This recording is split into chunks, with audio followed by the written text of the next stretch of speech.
James Ernest of the Grueling Truth, here with Brian Blair of Mass Confusion, of the Killer Bees. So, Brian, tell us, how'd you decide you wanted to be Superman when you were growing up? Well, that's kind of funny, James. I was growing up in Gary, Indiana. That's where I was actually born. And my parents took me to church all the time. Good parents. They were divorced when I was 13. Great parents, and I still love them very much. My mom lives in my guest house right now, and I see my dad all the time. But they took me to Big People's Church this one Sunday, and first time I had ever sat there. I sat in the first row, and I was very excited. And I was listening to the preacher, the minister preacher, and it was a Lutheran church, so I guess he was a minister. And he was talking about the power of prayer. And he said something to me that just caught me so strongly. I was 10 years old, and he said, you can do or be whatever you want to be, whatever you want to do. He said, if you're a righteous person and an earnest person, a good person, he said, God will reward you, but you got to pray for it. And, he really did a power of prayer sermon that was off the charts. So I was so excited when I left church and really couldn't think of much else but that sermon. And that night when I went home, I was thinking, I said, wow, if I pray, I can have whatever I want, be whatever I want. I started thinking, maybe I'll pray for 2 Corvettes, because I love Corvettes. Maybe a blue one and a red one, because I like both colors. I used to build models out of it. I thought, well, no, I'm 10 years old, I can't drive. Somebody's going to arrest me or something. And I thought, I'll pray for $1 million. And I said, no, she's going to steal that from me. And finally, I decided I want to pray to be Superman. So I asked God to make me Superman. I got on my hands and knees, and I prayed that prayer for probably a year, James. And finally, I shared this prayer with a kid named Billy Kentucky.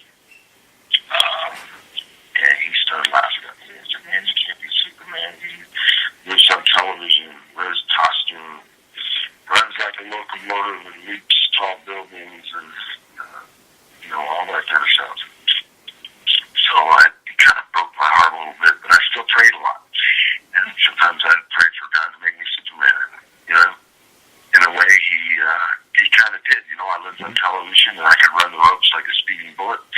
I could leapfrog a man with a single bound and have a 300-pound man jump on me, and I'm here to talk to you about it today. Exactly, I agree with you. Pro wrestling is a lot like being a superhero. Also, he did end up making you Mr. Titan. So, that's, a pretty good accomplishment. Well, in high school, I was voted best all-around Mr. Titan. I won every accolade you could win in high school. High school was almost too easy for me. And I enjoyed it a lot. I played 4 different sports. Did a lot of things in high school. Grew up before, when you live on your own when you're 16, you grow up fast. Mm-hmm. And that's one thing that living on my own or living with friends taught me to do, was to grow up fast and to watch out for myself. So it sounds. Anyway. Mm-hmm.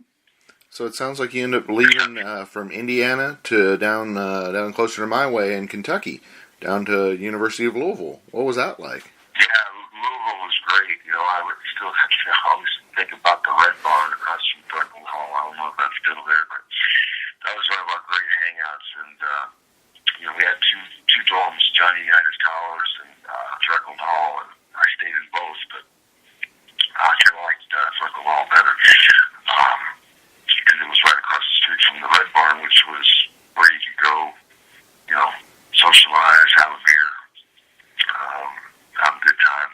One of the few places. Louisville's not the greatest campus to have a super ton. It's not a big party campus or anything like that, which is really good when you're going to school to learn. And that was like the only trouble we got into was walking across the street. Although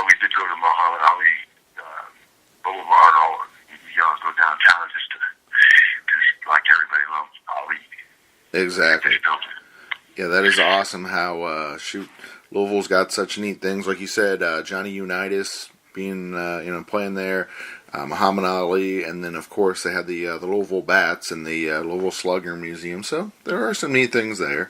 But I know what you mean. For a college student, not exactly the party atmosphere. Yeah, exactly. UK is a lot more of a party atmosphere than Louisville, but then I wrestled intramural, the interstate intramural. We didn't have so we wrestled Moorhead, Eastern and Western Kentucky, Kentucky's intramural team, UK's, a lot of the schools. It was very organized. And we had a 220-pound weight class, which was great. In high school, you 186. After that, you're heavyweight.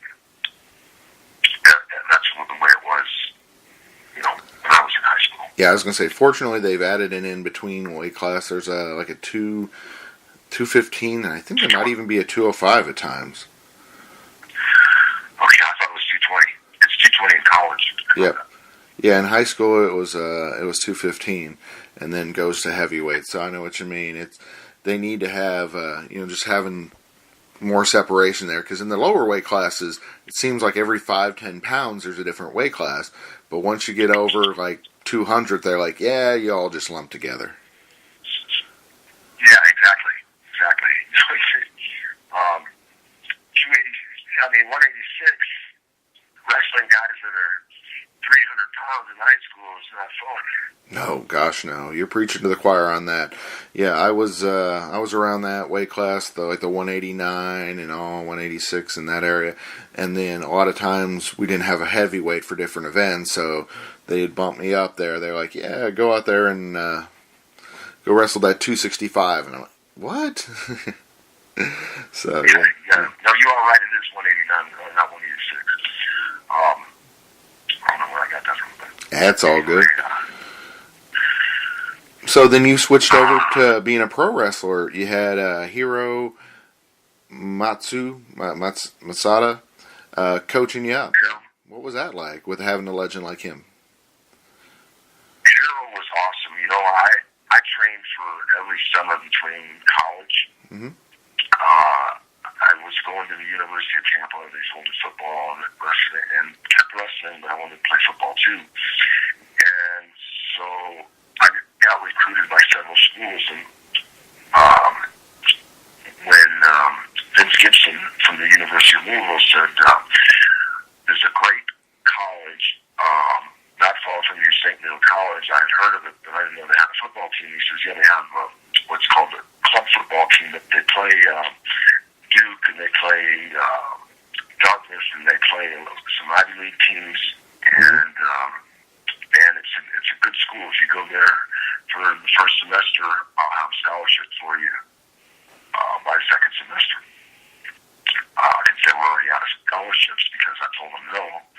I was going to UT, where I sold sodas and watched Mr. Wonderful play football, and was him and Freddie Solomon and Leon McClay and John Matuzak, just great players came out of there. Actually, Orndorff got drafted in the 4th round by the New Orleans Saints. So he was number 40, and I watched him play fullback. And dreamed about going there. So anyway, they decided to fold football because Tampa Bay Buccaneers were coming, and University of Tampa was drawing 30,000 people every Saturday night. It was a winning program, one of the top 5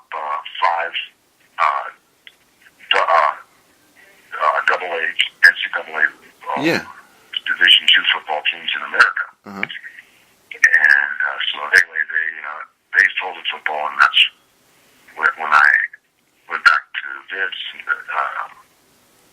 Gibson. And anyway, it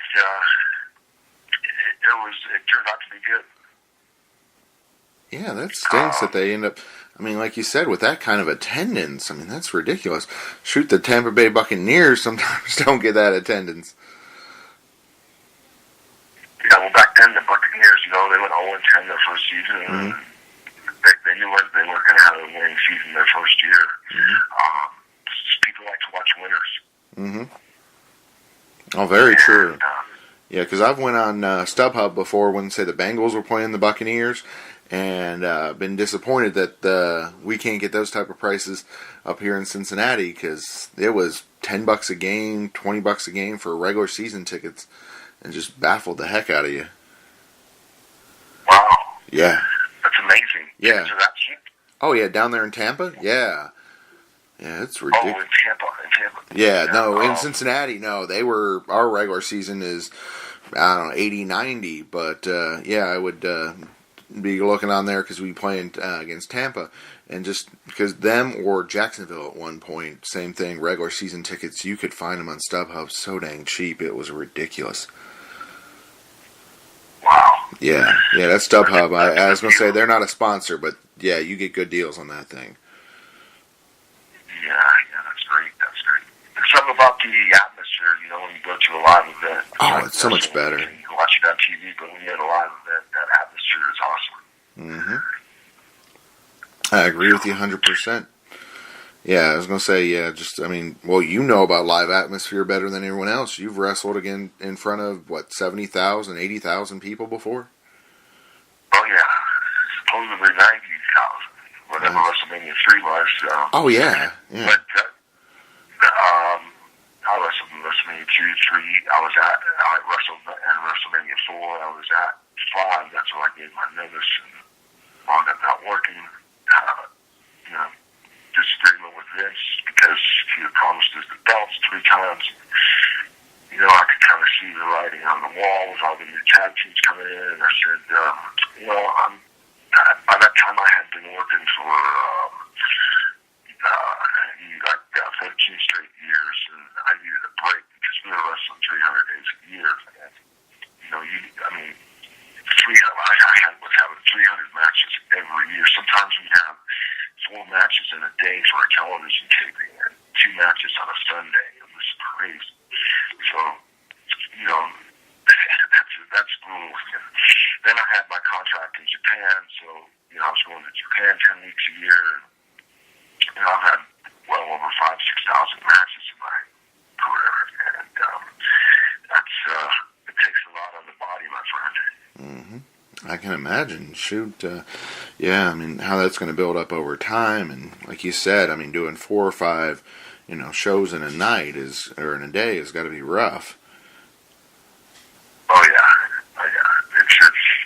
It's definitely rough. I wrestled in Hamilton, Ontario for WWF 4 times one night because it was snowing so bad.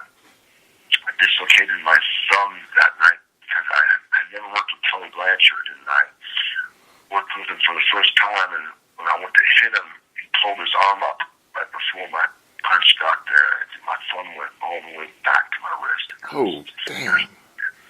Was that singles, or was that against the Brainbusters? That was against the Brainbusters.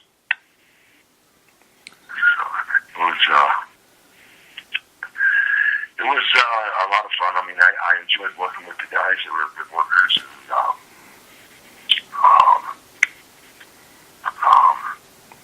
Yeah, you all had a great tag team division. Like you said, when you started, it was you all, the Bulldogs, the Hearts, a wide variety of teams, Demolition, and then, like you said, they kept adding teams later on with the Brainbusters and the Road Warriors and all kinds of, that was truly when there was a tag team division. Unfortunately, it seems like nowadays it's a lot of, they throw 2 people together and they're not really a tag team, but you and Bronzell had been teaming together for, years, so you knew each other so well. Right. It was great. I loved having a tag team division back then. You had Strike Force. Of course, our nemesis was the Hart Foundation, and then Sheik and Volkov. So many great tag teams. The Islanders, the Rougeos. Dynamite Kid and British Bulldog. Davey Boy Smith. Davey Boy Smith, yeah. British Bulldogs. Yeah, it's just, I mean, all of them were great tag teams. I mean, Powers and Roma, just, they were good. I mean, there was lots of good talent. Yeah, and then the way I understand it, that the ideal for your tag team, because it's always good to have a good Terry story in there, was the idea of the name came from him? Of what's that? Hogan came up with the name for the Killer Bees? No, I came up with the name for the Killer Bees. Oh, okay. Hogan was there in Brantford, Canada, but George Scott said to us, Bronzell and I just met each other. And George says, listen, Vince, why don't you guys come up with some kind of a catchy name? Jim was the High Flyers, so it's got to be different than that. He said, I'll give you like 45 minutes and I'll be back. But your match is in an hour. So I said, okay. So before he left the room, we started talking, and I was saying, Blair, Blair. I said, Jimmy, you ever heard of the Killer Bees defense for the Miami Dolphins? They were a long time ago, man, when I was a kid. I think it was like 1972. But they were undefeated teams, so they're still the only undefeated team through all the way through postseason. Mm-hmm. And he said, yeah, the Killer Bees. Yeah, I said, do you like that? Blair Bronzell, the Killer Bees? He said, yeah, I do like that. So I said, I like it too. Let's sue. There's George was still over there. And George Scott comes over, and I said, Mr. Scott, how about the Killer Bees? He goes, the Killer Bees, I like that. And just at the same time, Lanny Poffo pulls out a pair of bee trunks right out of his head. It was really funny. Almost the same design as we wore for so many years. Oh, cool. It was great. Yeah. And, Hogan liked it too, so it was all good. Nice. So it sounds like, that was worked out perfect for you guys. I mean, like you said, you had a nice run together as a team. And then, what's the difference? Did you end up working with older Vince, or did you work with just, actually, I guess now he's old too, but Vince Sr. and Vince Jr., did you get to work with both of them, or just Jr.? I worked first singles for Vince Sr. I worked for Vince Sr. for over a year, and he's the first guy to send me to Japan. He was a great man. Let me tell you something. Vince Sr. was a gentleman, and if he told you something, you could take it to the bank.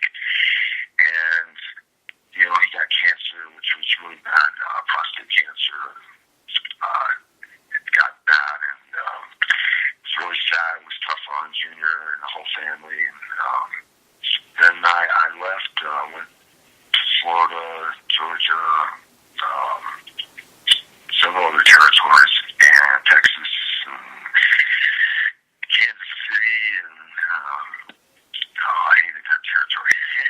But anyway, it was long drives and not a lot of money. So, but you got some great experience because Harley Race and Geigel and Pat O'Connor, Bob Geigel, Pat O'Connor, they were the owners of the territory, and so they, you had a lot of great experience, old timers experience, and they taught us a lot of great stuff.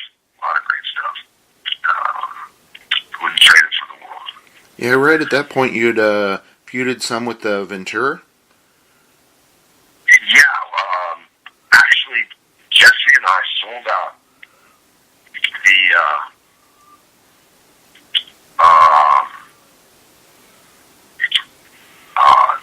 Kansas City, I'm trying to think of the building, the big building in Kansas City there. It hadn't been sold out in over a year, and Jesse did such a good promo.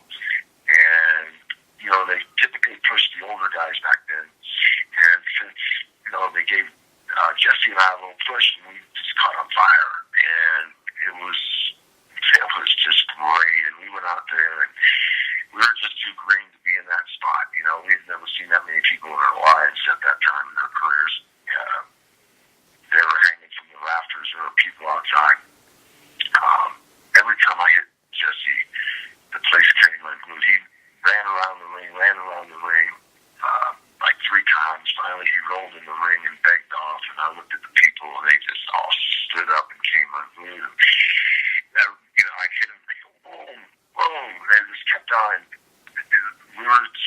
mean that Jesse needed to cut me off. He needed to cut me off right then and get some heat on me again. He just ran from the ring, and I beat the crap out of him, and he ran out of the ring. There was nothing to come back with. Showed the whole angle. So, they didn't tell us anything to do. They just said, go out there and have a match. It just, instinct took over. The people wanted me to just kick his ass. And so I did. And they got what they wanted to see. But, in hindsight, they, he should have cut me off, and we should have worked some kind of angle to come back with. Obviously. I know what you mean, yeah. Kind of a finger to the eye or something where he could take control and then, work back into it. Yeah, makes sense. But yeah, you've worked with, it seems all the legends. The Von Erichs after that in WCCW. What was that like? The Von Erichs. Mm-hmm. First, Von Erichs, that was awesome. I lived with David for a year and a half, David Von Erich, and it was a great territory. I loved it a lot. I got more experience there. Fritz was really, really good to me.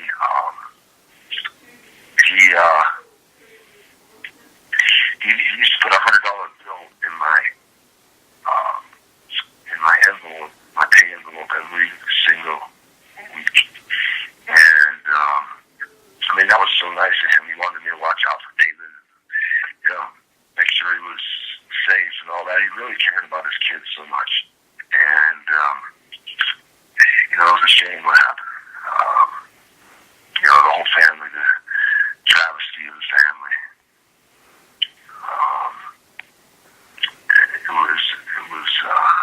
It was so sad. When David died in Japan, it was horrible. He had come back to. I had gone on and left the territory where everything was still fine, and when all the tragedies happened, it was terrible. As a matter of fact, I'm going to see Kevin. I leave for Hawaii on the 17th of this month. So I'll see Kevin and Bret Hart and Wrestling too while I'm there. But it was a great time. Tagged with Almadrill. We were the tag champions there. It was just it was all good stuff. All good stuff, James. Definitely, yeah. I was going to say, the experience, I can imagine. You can't put a price on that. Being able to be a part of that family and being learning learning the business. Yeah, it was just awesome. It was just awesome.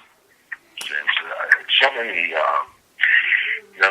stories along the road, and so many great experiences. The wrestling was like a 6-pack and a rib. Every day was a different rib, different joke.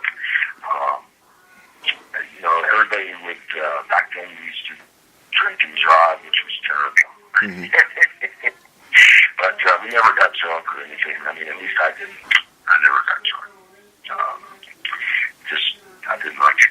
I always wanted to be in control, so few beers and I was happy. What were some of the better ribs or jokes for those who don't know the term that y'all would play on each other? Ribs? Yeah. You want me to tell one? Yeah, tell one. Let's hear one of the ones that y'all used to do to each other. Wow, man, there's thousands of them. Let me think. I used to rib Orndorff a lot, Paul Orndorff. Mm-hmm. He was some of the ribs I can't. Yeah, I know some of them you can't tell. Yeah. I can tell one that's a little crude, but it's real. That's okay. Yeah. I had just got to. I was in Jackson, Mississippi, and the Giant and Dusty were riding in my car because I had it in high school. I had a 72 Blue Lincoln Continental. It was like brand new. I put about 250,000 miles on that car. But anyway, the Giant liked to ride with me a lot whenever he was in town because the car was so big. and it was a town car, big Lincoln town car, one of the old ones, classic. I wish I had that car today. And so Dusty, of course, Florida was the territory I broke in, and obviously Florida and Dusty are synonymous. He was, the king here, him and Jack Briscoe. So he was my best friend, and I miss him much. What a great wrestler. But anyway, we're in Jackson, Mississippi. It's in January, and it's actually a nice day out. The sun's shining. It's about 40 degrees, no wind, so it felt like it was like 60, And, the Giant, he always had been, no matter what temperature it was, he was from France, and he had a T-shirt and a Guayabera, like a Cuban cigar smoking type shirt. He used to always wear those. And then the Dream, of course, he always wore his cowboy boots and his jeans tucked in his cowboy boots and his West Texas State.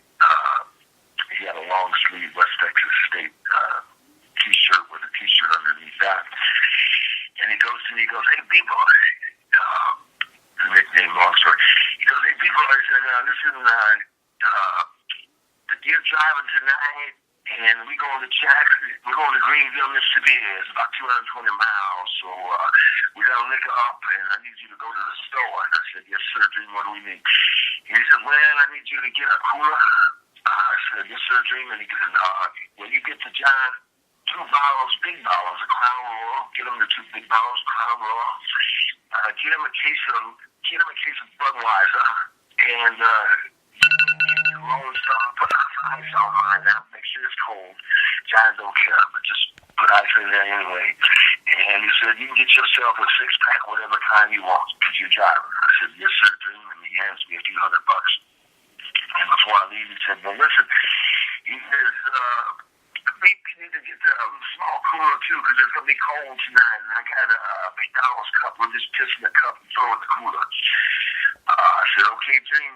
And I'm thinking to myself, "Wow, man, he already know my heater was broken," and I didn't want to tell him my heater was broken. So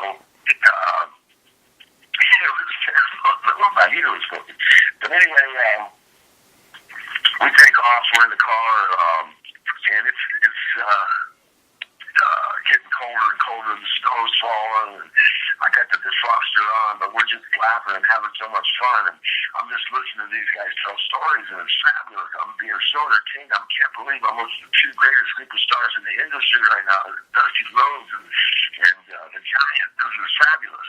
So I'm driving along, and we get to Greenville, and it's real cold, and Dusty goes, and the Giant had already drinking a whole bottle of Crown Royal, a whole bottle. Mm-hmm. And Dusty goes, "Hey, Pete, now listen, you're going to be on the floor. I want you to come out here and get the heat on, get it real warm. And we're not going to take a shower. We're just going to come straight. We're on last. We ain't going to play around. We're just going to jump on the car, and we're going to hit it, get back to Jackson real quick."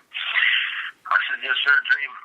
And so anyway, we take off, and we're driving along. It's ice cold in that car, and I'm waiting for him now to tell me, "Turn on the heater, turn on the heater." But they're not saying anything. We're kind of laughing and they're joking, and they're talking about the match, driving along, beer. Everybody tease, driving along some more, telling jokes. Now Dusty's getting cold. "Damn, you can turn that heater on." And I said, "Dream, I don't know what's happening. It's not working real good." And he says, "Damn, it's cold in here." And he goes on until the Giant's laughing really hard. That cooler's filling up. Dusty's sitting in the back behind, on the back seat, right in the middle, so that he could talk to both of us. And he had the cooler to the side of him and all that. And then all of a sudden, the Giant's got to pee, and he passes him the cooler. He said, "We got to stop and dump this cooler out in a minute." And the Giant's laughing, and he hands the Dream back to cooler, and somebody said something. I don't know what happened, but the Giant went forward towards the dashboard, and then he went backwards, and when he did, my back seat broke, and it crushed that cooler, that cooler, and that urine went all over the American Dream. I mean, the cooler must have had 6 full McDonald's cup of tea in there. Oh, damn. Oh, my God. He cut a promo homo on me, James, like you wouldn't believe. Goddamn, people, you're going to be blackballed. You'll never wrestle again, man. You just beat on the American dream and so the biggest superstar, the biggest Andre the Giant of the best, man. How do you do that? And Andre's laughing, He thought that was the funniest thing in the whole world. So anyway. Shoot. That is pretty damn funny. Oh, that is awesome. So tell us about Cauliflower Alley. What's that about? Cauliflower Alley Club is the most, for any of your listeners, including yourself, James, for $25, you can join the greatest fraternity in the whole world. I'm helping a guy now. We usually don't mention names, but Brickhouse Brown is like I never met Brickhouse, but he's like a brother to me now. I've got to know him really well. The poor guy never got a colonoscopy when he was 50. And found out he went to the doctor, something was wrong with him. They diagnosed him with stage 2 prostate cancer. And, he's only 56 years old, so this was when he was 55. And now he's got stage 4 prostate cancer, no insurance, nothing.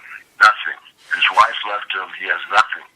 So the Cauliflower Alley Club, we paid off all his rent, got him to four different doctors.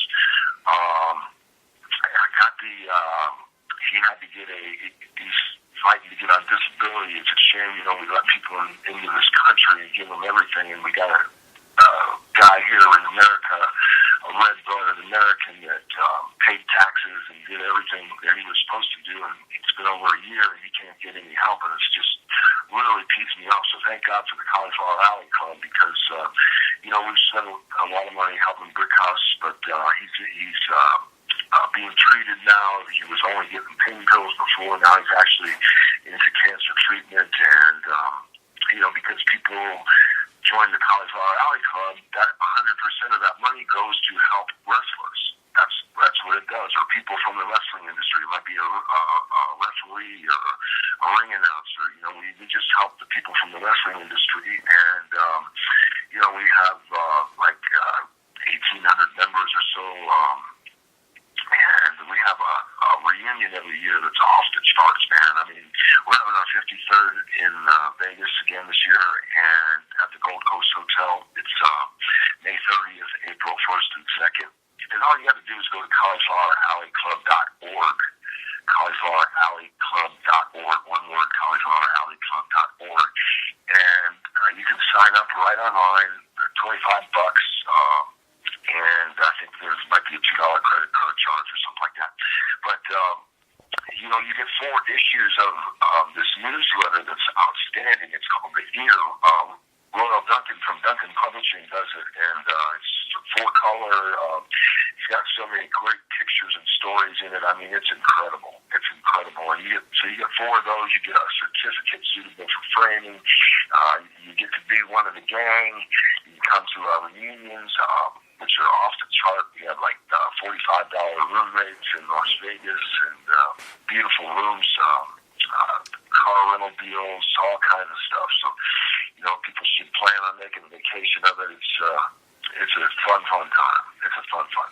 Yeah, I was going to say, that does sound great. And my birthday's in May, so I'm thinking, I might have to sign up for that just so go on the trip next year. And then Vegas, $45 a night. You can't find that anywhere. That's amazing. Oh, yes, it is. It's just, it's such camaraderie. It's great camaraderie. And I can imagine it's you and the other legends all there, that kind of thing. Oh, yeah, it's like the who's who of wrestling. I mean, it's amazing. Actually, absolutely amazing the amount of wrestlers that are there. It's incredible. Just incredible. I would say, you've got well over 150, 200 wrestlers just in the crowd. I mean, it's like the who's who of wrestling. Everybody, the Cauliflower Alley Club is just like the greatest organization you could possibly belong to. It's only for $25 a year, and you're helping heroes. I mean, I can't name names, but believe me, we have helped some of the guys that made some of the most money in the business that have fallen on very difficult times due to diabetes, diseases, just bad times. They met Bernie Madoff. Gosh, it's amazing, and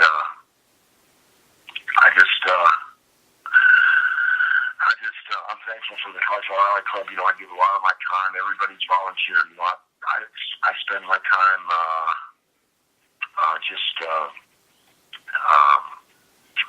lot of time actually, probably 15 hours a week at least.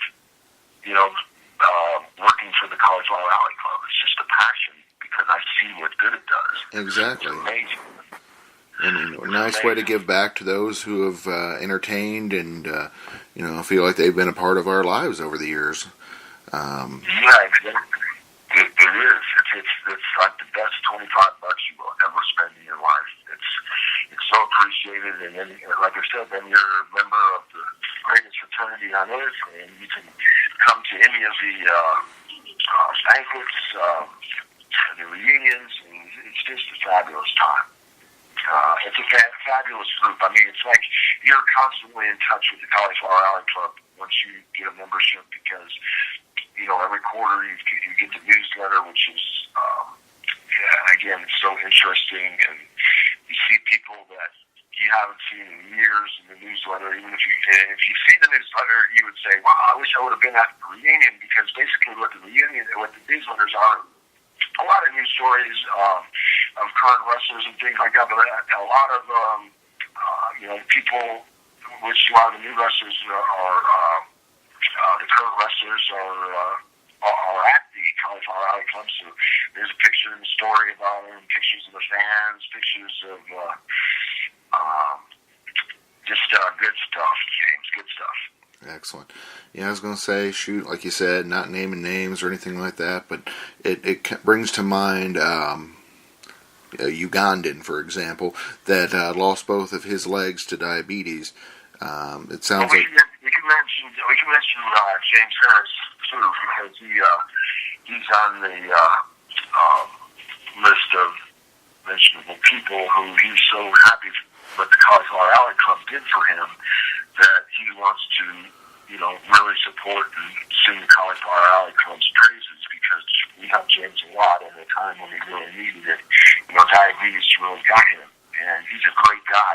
Oh, yeah. I'll tell you what, when he was Sugar Bear Harris, James, him and I tore down Springfield and Joplin, Missouri, completely sold it out, and he was only passing through, but he did a promo, just a 1-week promo. We put a sheet over his head. Skandor Akbar was his manager and pulled him out. I went around with him in the main event, and that guy could work naturally from day one. I mean, he was such a good worker. I mean, he had so much heat. We tore the place down. He just sent me a Facebook message right now. That's funny we're talking about. But super guy, James Harris, Sugar Bear Harris, a.k.a. Kamala. Mm-hmm. Is he doing any better? Yeah, he is, man. I'll tell you what, he's a happy guy. He's always happy. He's always, he's got the right attitude. He's doing a lot better. Even though he's missing, his legs from the knees down. He's pretty much got the diabetes under control.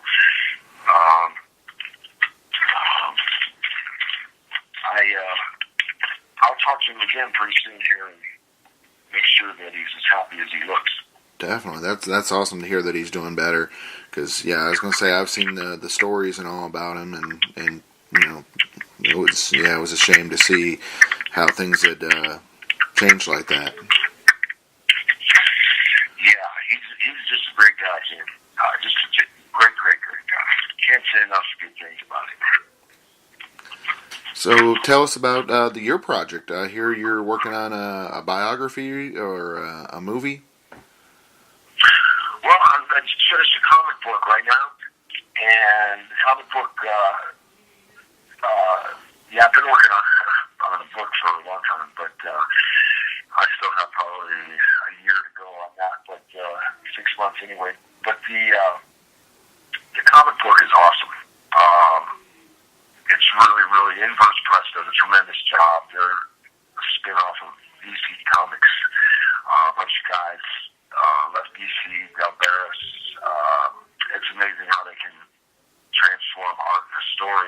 story about growing up, how I grew up, and I started wrestling, and what happened in between, and then it's the same thing with Jim Bunzel.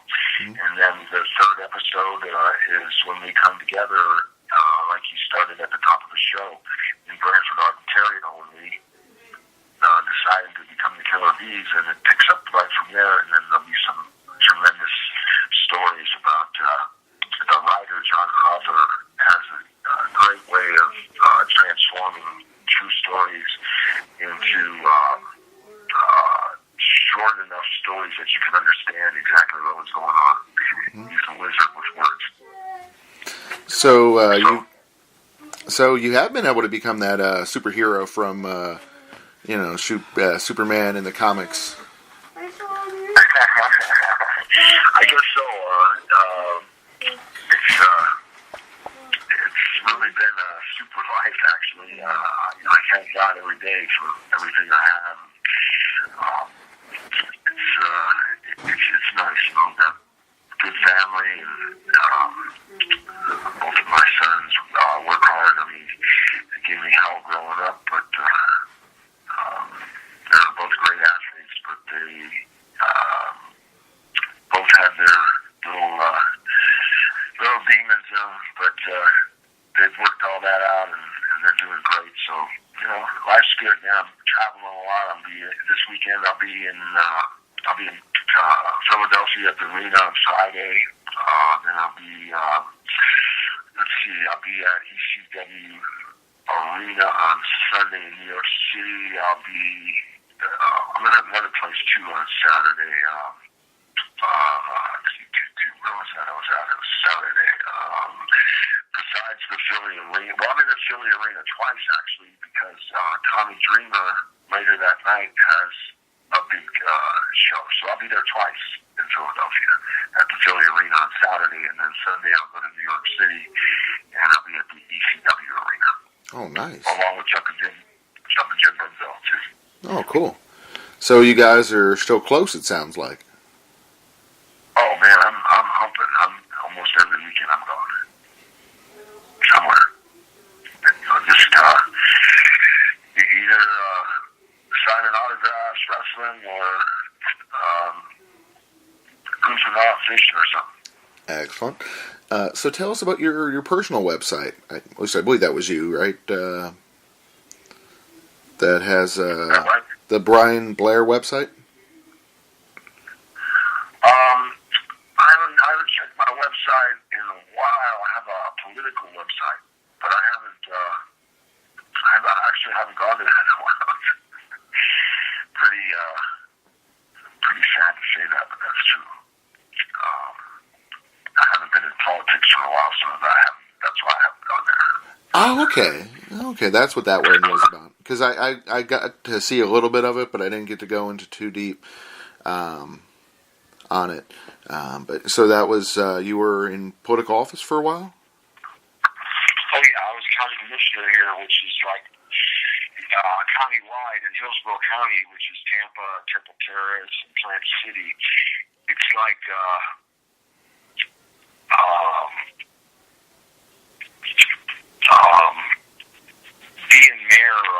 being governor of 7 other states: North Dakota, South Dakota, Wyoming, Montana, Delaware. Hillsborough County has 1.3 million people. Jeez. In Hillsborough County, and it's almost the size of Rhode Island, the state of Rhode Island. So it's a huge county, and it takes a lot to run countywide, and I did, and I beat the guy that's the current mayor right now, Bob Buckhorn. I beat him, and it was a great time. I served in office for 6 years, so it was a lot of fun. Yeah, definitely giving back and doing your civic duty. Wow, that's awesome. That you were able to do that, and then or now, like you said, now back on the road out there. So fans, where would be the best place for them to find out where your next big stops are, so they can come out and meet you? Well, I'm going to start posting it on Facebook. I haven't been doing doing that, but so many people ask me all the time. And I'll hit it up sometimes on Facebook, or on Twitter. But my Twitter handle is Killer B1B, and that's just Killer B, one word, number one, and capital B.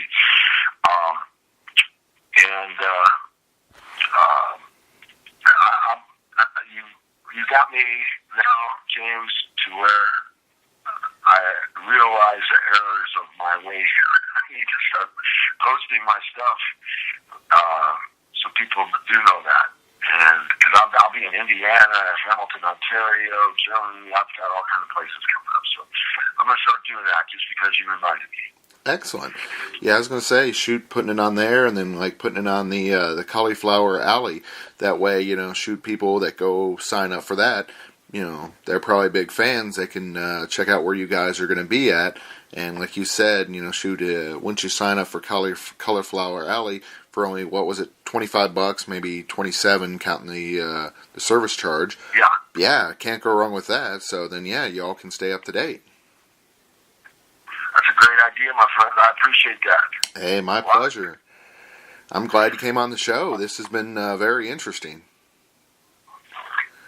Well, it's great to be on the show, James. The Grueling Truth radio show. The Grueling Truth, I like it. Well, that's what we've been doing, telling the truth, man, having fun. I love getting out and mingling with the fans and talking and telling stories and answering questions, and it's just always a blast. Wherever I go, I'm a people person. So I own Gold's Gyms here in Hillsborough County. I owned 4 Gold's Gyms, which is a lot of fun. I sold them when they weren't for sale. And that's a good thing whenever that happens to you. So, anyway, just really, really grateful. Really grateful. Excellent. Looking forward to seeing the fans this weekend and next weekend and the weekend after. I'm going to put my schedule up just because you asked me to, James. Cool. I appreciate that.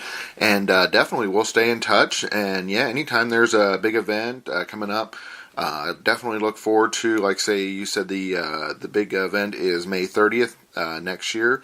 So shoot, early May, have you all on again. That way you can promote the event. Once again, try to encourage people to join the organization, and maybe have a huge turnout out there in Vegas. Yeah, we always do. It gets sold out every year. Well, it has for the last 3 years since I've been president. We sell out, so usually you sell out a couple weeks ahead of time, and it's good to make a room reservation now. I mean, it's just that much fun. The Cauliflower Alley Club is that much fun, and it's a good time for everybody to see the who's who of wrestling. Every wrestler you ever dreamed about talking with, they're there. It's great. It's fabulous, man. And it's just we only allow good people. So any of your listeners, if you've got an attitude, don't join. Because we don't take people with an attitude. We only want good people that smile, people that like to have fun, people that like each other. That's what we're all about. Just, with a ring of friendship, and that's what we do. We help people that are, we give people money that are down on their luck financially, and it's a great cause. It's a tax deduction. You can join for a life member for $300, and you get a lot of other stuff with that. I think, as a matter of fact, on the life membership, I think there's 10 more 25th anniversary. Now we're going to our 53rd reunion, but Lou Thez actually signed about 150, 200 of the 25th anniversary programs, and Kyle Lauer, who sends out the memberships, sticks one of those in with a life membership. That alone, you could get $300 on eBay for that. Oh yeah, I mean like you said, right there is, wow, yeah. So anyway, I'm starting to feel my honey, brother, and cool. I will talk to you later, sir. Here, but I just You brought back a lot of great memories, man. You know, I've been from Maine to Spain, James. I've been deep down in the Ukraine, and I've wrestled from ocean to ocean, from coast to coast. I've wrestled north, south, east, and west. And let me tell you something, James. The Grueling Truth Radio is simply the best. Oh, yes, sir. Thank you, James, my man, and I'll talk to you soon.